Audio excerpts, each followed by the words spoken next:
गुरुदेव भगवान की जय, श्री मौनी बाबा जी भगवान की जय। ये जो है संत भगवंत का वर्णन किया जा रहा है। निश्चित रूप से अगर प्रातः काल प्राणी इसका थोड़ा सा भी श्रवण कर ले तो शनि भगवान का प्रकोप तो नहीं होना है। प्रभु जब हमारे ऊपर प्रसन्न हो जाएंगे तो निश्चित रूप से सारा पाप नष्ट हो जाता है। कभी कभी विचार आता है कि हम जो है तीर्थ स्थान पर क्यों जाते हैं। महाराज, तीर्थ स्थान पर इसलिए जाया जाता है कि वहाँ आध्यात्म को पावर मिलता है। हमारी ऊर्जा के स्रोत जो हैं तीर्थ स्थान हैं, जैसे काशी, हरिद्वार, मथुरा, वृंदावन, ये सब हम जब घूमते हैं, स्नान दर्शन पर्शन करते हैं, तो मुझे आध्यात्मिक ऊर्जा प्राप्त होती है, जिससे श्री हरि के चरणों में जाने में ललक और ज़्यादा होती है। जैसे आप देखें, प्रभु तो सर्वत्र विद्यमान है ही है, इसमें कोई दो राय नहीं है। लेकिन आप अगर सोचें कि दूध में घी तो है लेकिन पूड़ी बना दिया जाए तो साहब नहीं बन सकता। उसकी एक प्रक्रिया है, वो प्रक्रिया को पालन करने के बाद तो घी उत्पन्न होगा, तब जाके आप पूड़ी बना सकते हैं। आप देखिए, सदैव इसमें मेहंदी में लालिमा होती है, लेकिन क्या उसको चीर फाड़ करिए, उसके पत्ते को लीजिए, कहीं लाली दिखाई देती है? नहीं साहब, लाली नहीं दिखाई देती है। उसकी जब एक प्रक्रिया का पालन कर लेंगे, उसको पीस देंगे कायदे से, हाथ में थोप देंगे, आधा घंटा छोड़ देंगे, सूख जाएगा, उसको फिर साफ करेंगे तो उसमें लालिमा दिखाई देती है। लेकिन ऐसे आप कहिए कि उस पेड़ में लालिमा है, छू दें और हाथ लाल हो जाए, तो ऐसा संभव नहीं। तो प्रभु तो सर्वत्र है ही है, इसमें कोई दो राय नहीं है। लेकिन आध्यात्म क्षेत्र में प्रवेश करने के लिए ये तीर्थों का बहुत भारी महत्व है। काशी में अगर तन छूट गया, हरिद्वार में तन छूट गया, मथुरा में तन छूट गया, तो निश्चित रूप से भगवत धाम को हम प्रवेश कर जाते हैं। हमारा आचरण कैसा भी रहा हो, लेकिन निश्चित रूप से तभी तन छूटता है यहाँ जगह जब पुण्य हो जाता है। एक बार एक महिला का कुछ पैसा, हमको लग रहा कि आश्रम पर वो आई थी, और कुछ पैसा हवा के झकोर से इधर उधर 150 रुपया कहीं खो गया। बाद में मुझे पता चला, तो मुझे ये आभास हुआ कि हो सकता है कि आज कई हजार रुपए का इनको चपत लगने वाली थी। इन्होंने प्रभु के दरबार का शरण ले लिया है, तो 150 रुपये से ही इनके वो पाप नष्ट हो गए। गुरुदेव महाराज की जय। एक धनपति था, वह प्रतिदिन घी से भरा एक दीपक जलाकर मंदिर में रखाता था। वही दूसरी ओर एक गरीब व्यक्ति सरसों के तेल का एक दीपक जलाकर रोज अपनी अंधेरी गली में रख देता था। जब दोनों की मृत्यु हुई तो धनपति को सामान्य सुविधा दी गई, जबकि गरीब व्यक्ति को उच्च श्रेणी की सुविधा प्राप्त हुई। यह देखकर धनपति ने धर्मराज से पूछा कि यह भेद क्यों, जबकि मैं भगवान के मंदिर में दीपक जलाता हूँ, वो भी घी का भरा हुआ। उसकी बात सुनकर धर्मराज मुस्कुराए और बोले, पुण्य की महत्ता मूल्य के आधार पर नहीं की जा सकती। मंदिर में तो पहले से ही रोशनी थी, फिर तुम्हारे दीपक जलाने से वहाँ क्या असर पड़ा? जबकि इस गरीब व्यक्ति ने ऐसे स्थान पर प्रकाश फैलाया जिससे हजारों व्यक्तियों की लाभ मिला, इसलिए उसके दीपक की विशेष उपयोगिता है।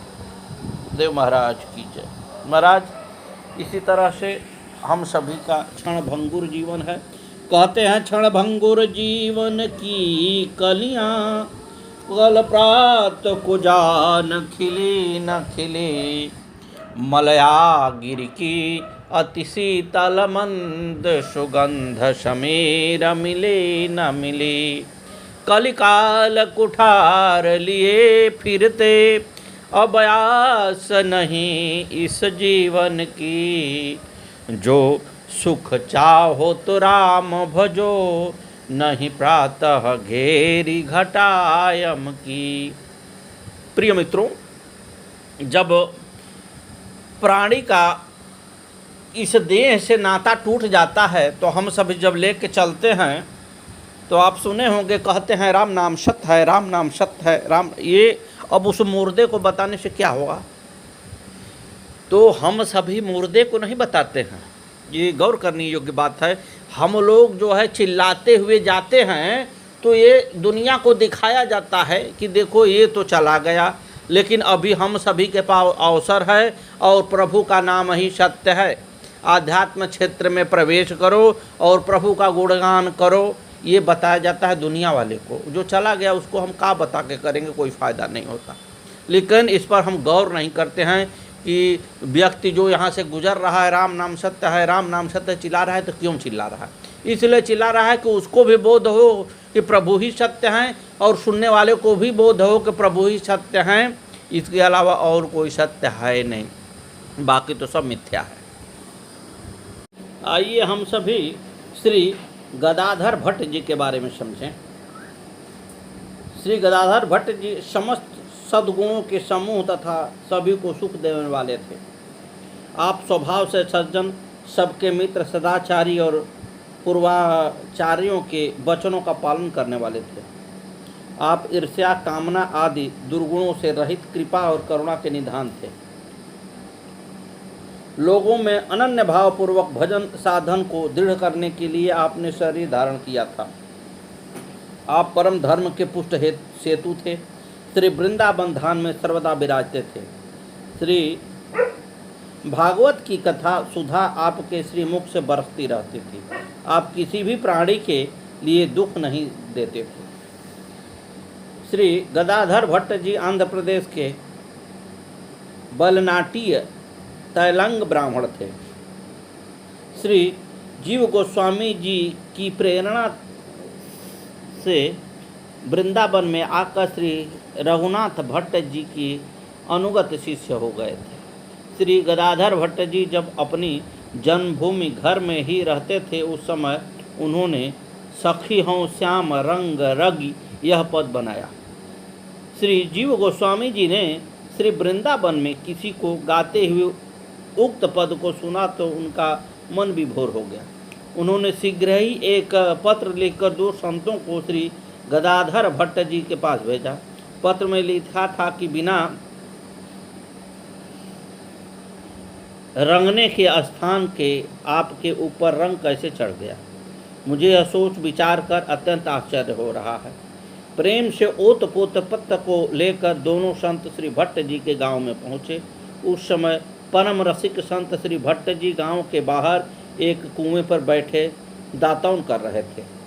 संतों ने श्री भट्ट जी से ही पूछा, यहाँ श्री गदाधर भट्ट जी कहाँ निवास करते हैं? उत्तर में श्री भट्ट जी ने उन दोनों संतों से पूछा, आप लोग किस स्थान में रहते हैं? संतों ने उत्तर दिया, श्री वृंदावन धाम में। यह सुनते ही श्री भट्ट जी मूर्छित होकर कुएं से नीचे भूमि पर गिर पड़े। उस समय ऐसा लग रहा था कि मानो इनके प्राणों ने भगवत प्राप्ति कर ली हो।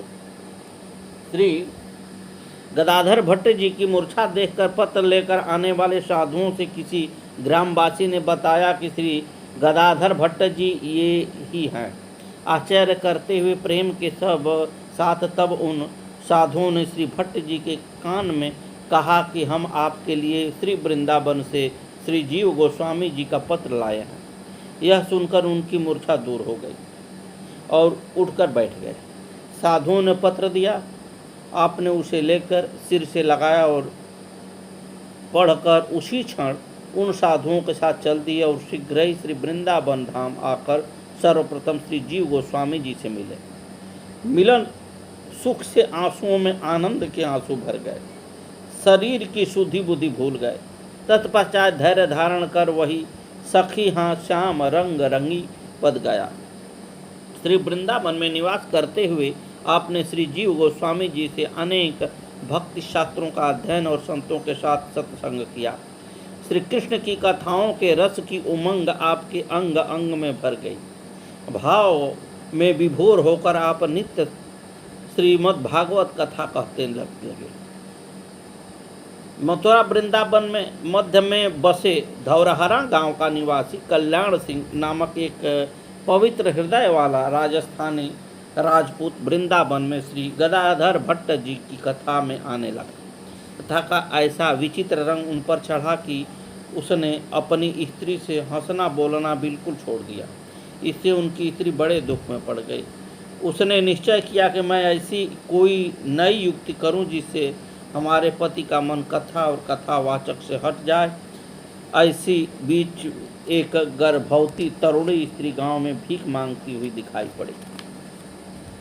कल्याण सिंह की स्त्री ने युवती भिखारी को बुलाकर 20 रुपये दिए और समझाया कि तुम वृंदावन चली जाओ और जिस समय श्री गदाधर भट्ट जी की कथा हो उसी समय सबके सामने कहना, महाराज जैसे आपने मुझ पर कृपा की और मुझे गर्भवती किया उसी प्रकार अब मेरी सुधि लीजिए। उस भिखारिन ने स्वीकार कर लिया। तब उसने अपनी एक दासी उसके साथ कर दी। धन के लोभ बस भिखारिन का चित्त दूषित हो गया था। उसने कथा में जाकर सबको सुनाकर श्री भट्ट जी से कहा कि अब मेरा प्रबंध कीजिए। उसकी इस बातों को सुनकर श्री गदाधर भट्ट जी ने कहा, आओ आओ बैठो। मैं तो नित्य मन में तुम्हारा स्मरण करता था, परंतु तुम जाने कहाँ चली गई थी। श्रोताओं ने जब ये बात सुनी तो उनके मन में बड़ा दुख हुआ और वे कहने लगे कि यह स्त्री झूठ कह रही है, इसे मारो दूर भगाओ। यह सुनकर उनके प्राणों की रक्षा के लिए श्री भट्ट ने कहा, यह सत्य कहती है। यह सुनकर श्रोताओं को बड़ा दुख हुआ। श्रोताओं में श्री राधिका वल्लभदास जी नामक एक संत बैठे थे। वे बड़े बुद्धिमान थे। उन्हें भी भिखारिन और भट्ट जी का संवाद सुनकर महान दुख हुआ। उन्होंने उस भिखारिन को एकांत में बुलाकर उसे समझाया और डराया कि जो सच्ची बात है उसे बता दो, तब तो तुम्हें छोड़ दिया जाएगा, नहीं तो अभी तुम्हें मार डाला जाएगा। यह सुनकर वह डर गई और उसने सब रहस्य खोल दिया, जिसे सुनकर श्रोताओं की जान में जान आई। कल्याण सिंह ने जब अपनी स्त्री की यह करतूत सुनी तो उन्हें बड़ा क्रोध आया और म्यान से तलवार निकालकर उसे मारने के लिए चले। तब श्री भट्ट जी ने उन्हें रोक दिया और समझाते हुए कहा, इन स्त्रियों ने हमारे ऊपर बड़ी दया की है। उन्होंने अहंकार एवं प्रभुता रूपी पिशाचिनी से बचाया है। संत श्री भट्ट के स्वभाव को देखकर कि अपराधी के प्रति कितनी दया है, दोनों स्त्रियां भक्त बन गई। श्री गदाधर भट्ट जी की कथा की प्रशंसा सुनकर ब्रजभूमि से बाहर किसी स्थान के एक महंत जी भी कथा सुनने आए। लोगों ने उन्हें सम्मानपूर्वक आगे बैठाया। कथा होने लगी तो संत जी ने देखा कि कथा सुनकर सभी संतों के नेत्रों में आंसू बह रहे हैं। अब महंत जी सोचने लगे कि मेरी आंखों में आंसू क्यों नहीं आते। वे शोक समुद्र में मग्न हो गए। सोचते सोचते उन्हें एक उपाय सूझा। दूसरे दिन जब वे कथा सुनने आए तो पीसी लाल मिर्ची छिपा कर लाए और कथा सुनते हुए उन्होंने अपनी आंखों में मिर्च लगा ली।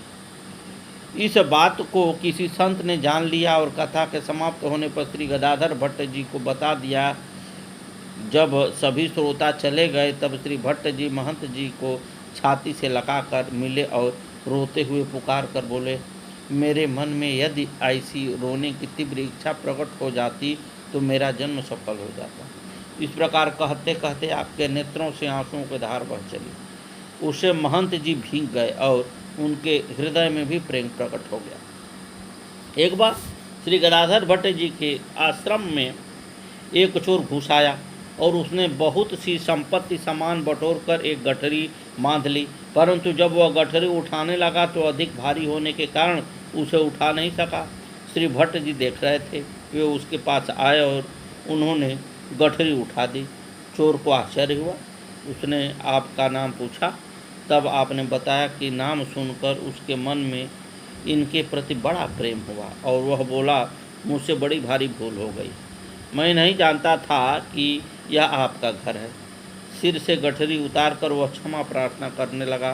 तब आपने कहा, आप इस गठरी को ले जाओ। मेरे पास तो सवेरा होते ही इससे दोगुनी संपत्ति और आ जाएगी। तुम्हारी तो यही जीविका है। उसने श्री भट्ट जी के चरण पकड़ लिए और शिष्यता स्वीकार कर ली, चोरी का काम छोड़ दिया। श्री गदाधर भट्ट जी श्री मद्भागवत के मर्मज्ञ विद्वान थे, अतः सेवा भक्ति का प्रभाव जैसा भागवत में कहा गया है उसे भली भांति जानते थे। इसलिए भक्त भगवंत की सेवा टहल नित्य आप अपने हाथों से करते थे। एक दिन आप मंदिर में चौका लगा रहे थे, उसी समय कोई धनी मनी आपका शिष्य बहुत सी भेंट लेकर दर्शन करने आ गया। श्री भट्ट जी के एक शिष्य ने दूर से देखकर आपसे कहा, महाराज जी आप शीघ्र हाथ धोकर अपने आसन पर बैठ जाएं, भक्त भेंट लेकर आ रहे हैं। यह सुनकर आप उसके ऊपर नाराज हो गए। पुनः समझाया कि भागवत सेवा में ही हमें रुचि है, अतः सेवा को त्याग कर भेंट लेने के लिए गद्दी पर नहीं बैठा सकते हैं। सद्गुरुदेव भगवान की जय। श्री मौनी बाबा भगवान आए, नमो नमः। साहब आज की कथा यहीं विश्राम दिया जाता है। कहा जाता है भक्ति भक्ति भगवंत गुरु चतुर नाम बपुए, तिनके पद बंदन करो नाशहि विघ्नयने। श्रीय मांडवी उर्मिला श्रुत कीरत बरभाम, चार सुमन चारु रतन तुलसी करत प्रणाम। भाषा तुलसीदास कृत कथा कहो अनुसार, आसन लीजय हृदय महा के पवन कुमार। श्री हनुमान जी महाराज की जय। जय जय श्री सीताराम।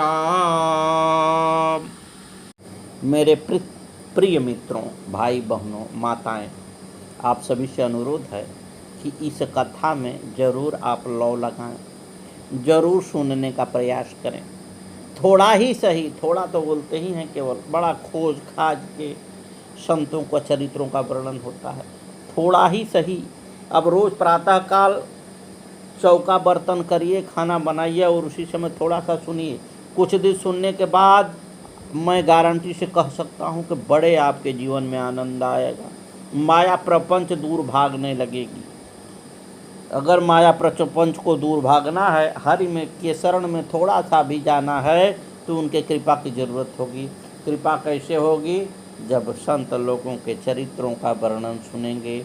ऐसे महान महान संत जो हैं वो भगवान के श्रेणी के हैं, उनके नाम का केवल उच्चारण मात्र से पाप कोसों दूर भाग जाता है। गुरुदेव भगवान की जय। श्री मौनी बाबा भगवान आए, नमो नमः। जय जय श्री सीताराम।